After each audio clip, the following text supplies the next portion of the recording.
Bismillahirrahmanirrahim. Assalamualaikum warahmatullahi wabarakatuh. Selamat pagi menuju siang Bapak dosen dan rekan-rekan semuanya.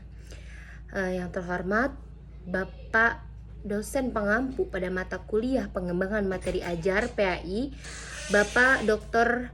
Haji Saifuddin Juhri MAG dan Bapak Dr. Haji Tamsikudin MPD, serta teman-teman sekalian yang saya banggakan.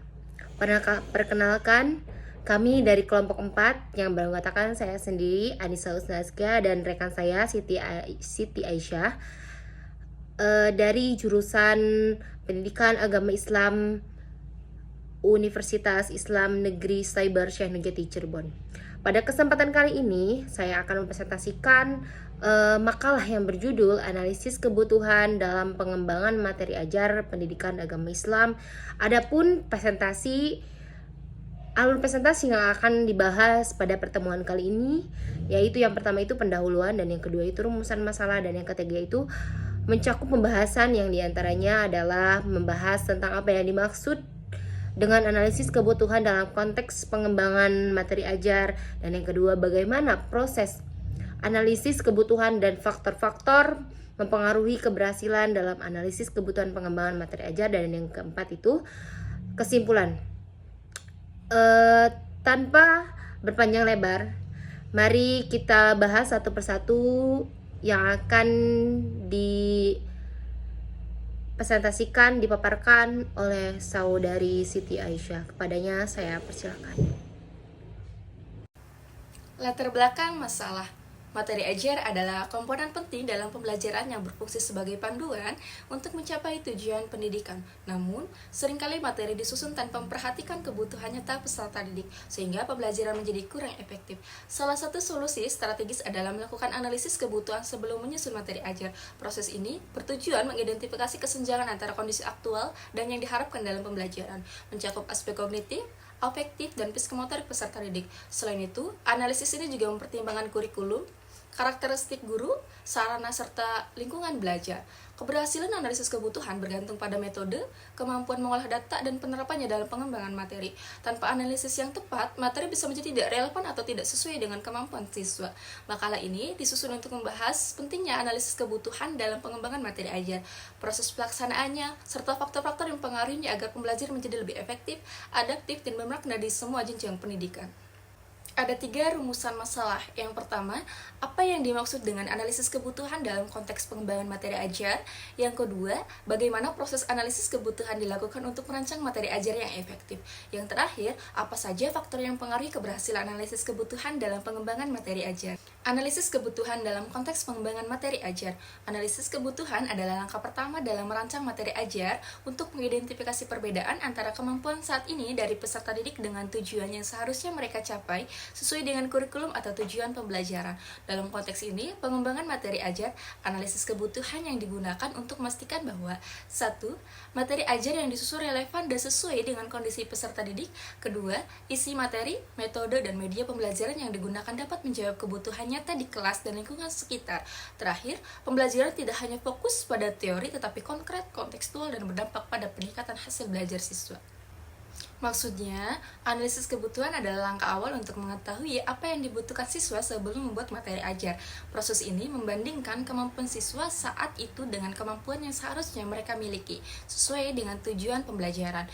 Tujuannya agar materi yang dibuat benar-benar sesuai dengan kondisi siswa, menggunakan cara dan media yang tepat, serta pembelajaran menjadi lebih nyata, tidak hanya teori, dan bisa meningkatkan hasil belajar siswa.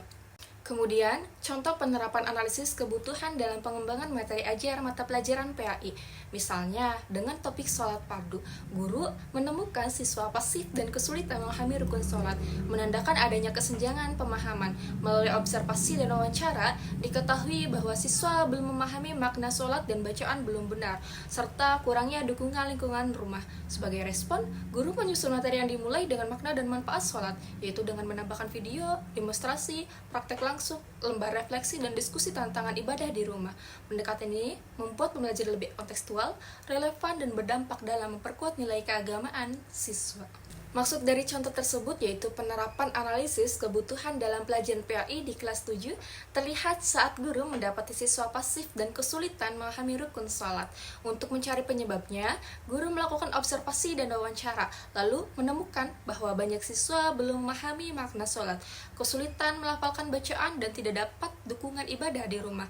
Berdasarkan temuan ini, guru menyusun materi yang lebih sesuai dengan kondisi siswa, seperti menjelaskan makna sholat, menampilkan video praktik, mengadakan latihan langsung, serta diskusi dan refleksi pribadi. Langkah ini menunjukkan bahwa analisis kebutuhan membantu membuat pembelajaran lebih sesuai, nyata, dan berdampak positif bagi siswa. Baik, selanjutnya, analisis kebutuhan dalam pengembangan materi ajar pendidikan agama Islam merupakan langkah-langkah awal yang esensial untuk meningkatkan kompetensi peserta didik. Penerapannya sangat penting di semua jenjang pendidikan, dari dasar hingga maupun ke perguruan tinggi. Oleh karena itu, pendidik dituntut untuk menguasai proses ini agar dapat menyusun dan menyampaikan materi ajar secara opsional.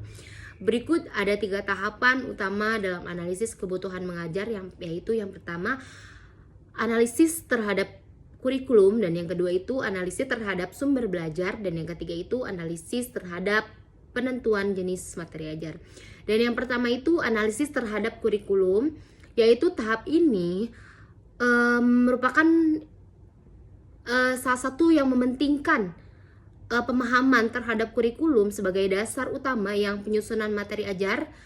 Kurikulum ini bukan hanya kumpulan mata pelajaran saja, tetapi mencakup keseluruhan dan pengalaman belajar yang dirancang oleh lembaga untuk mengembangkan peserta didik secara menyeluruh. Dan pandangan Asyabani ini menegaskan bahwa kurikulum harus mencerminkan tujuan pendidikan yang komprehensif dan transformatif. Dan yang kedua itu analisis terhadap sumber belajar. Sumber belajar mencakup semua yang ada dapat menunjang proses pembelajaran yang ada, baik berupa buku maupun media digital dan lingkungan. Karena sekarang udah zamannya teknologi dan IT itu sangatlah penting.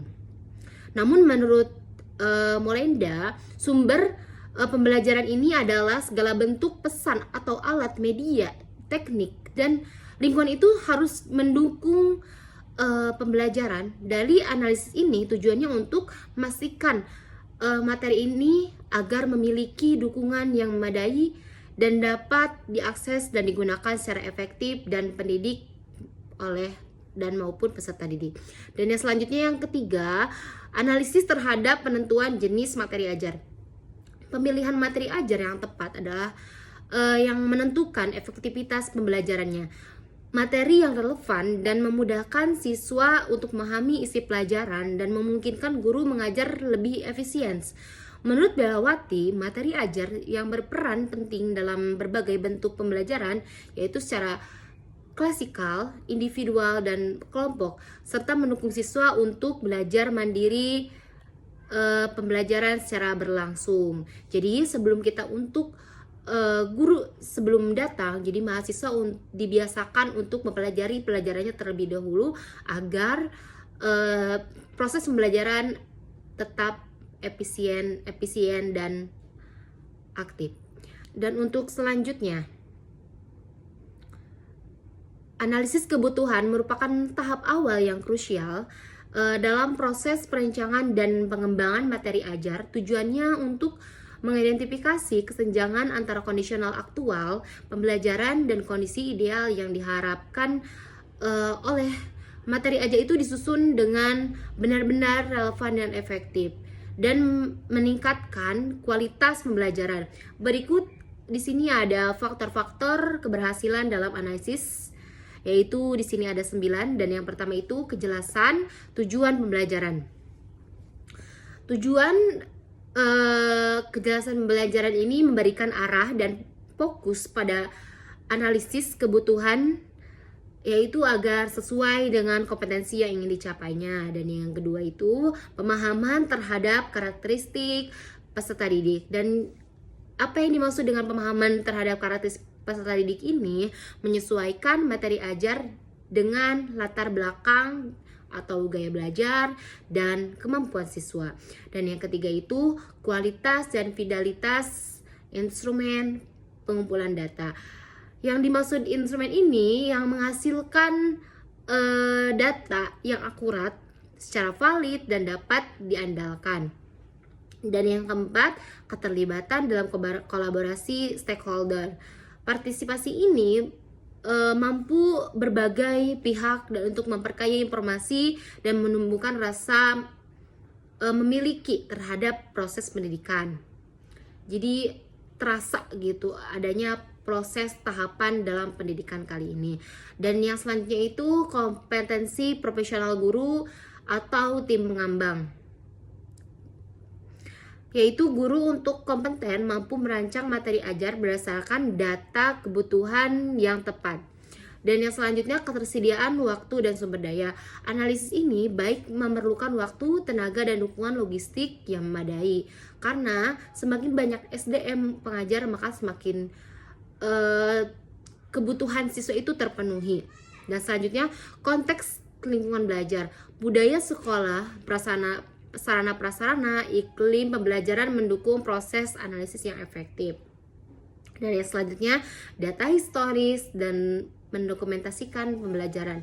Catatan hasil ini sebelumnya berguna untuk melihat pola kebutuhan dan perbaikan materi ajar. Dan yang terakhir, kemampuan refleksi dan evaluasi berkelanjutan, yaitu proses analisis yang harus dilakukan secara berulang agar materi tetap relevan dan perubahan zaman. Jadi ada perubahan zaman dari zaman dulu sampai sekarang di era digital yang sangat berkembang, menjadi secara era globalisasinya meningkat. Baik, di sini saya akan memberikan kesimpulan dari yang telah dipaparkan tadi. Analisis kebutuhan merupakan langkah awal krusial dalam pengembangan materi ajar untuk memastikan kesesuaian dan kondisi dan kebutuhan peserta didik. Proses ini membantu mengidentifikasi kesenjangan pembelajaran dan menentukan arah pengembangan materi yang lebih tepat sasarannya. Keberhasilan ini dipengaruhi oleh berbagai faktor seperti metode analisis dan kualitas data dan ketertiban stakeholder. Tanpa analisis ini yang tepat, materi ajar beresiko tidak relevan dan tidak efektif. Oleh karena itu, pemahaman dan penerapan analisis kebutuhan sangatlah penting agar pembelajaran berjalan lebih efektif, adaptif, dan bermakna. Mungkin berikut yang telah dipaparkan oleh kami. Kurang lebihnya mohon maaf. Apabila ada saran, tanggapan, atau pertanyaan, nanti silakan bertanya atau memberikan saran dan atau apapun itu untuk nanti kita bahas dan diskusi bareng-bareng di hari yang akan kita temui. Kurang lebihnya mohon maaf. Wassalamualaikum warahmatullahi wabarakatuh.